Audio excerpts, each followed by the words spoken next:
Kalavati Devi is an Indian mason who became an award-winning toilet builder in Kanpur. She transformed her own community by installing a 50-seat toilet and then moved to other communities. She has helped build 4,000 toilets, improving the lot particularly for women and children. In 2019 she was awarded the Nari Shakti Puraskar.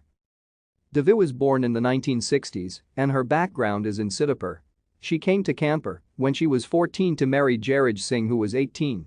One of her husband's jobs was to work as a floor cutter for a non-profit group called Shramik Bharti. They lived in Kanpur and she was disgusted by people defecating in the street. She said it was a living hell and that she intended to improve the cleanliness of her area. Her husband was supportive and, when she decided that she was going to build toilets in her area, he went with her to meet Shramik Bharti. They were keen on the idea of building a 10-20-seat facility. Local corporations were approached and they offered to fine 200,000 rupees if she could raise 100,000. Thank you for watching. Like and subscribe if you would like to view more of our videos. Have a nice day.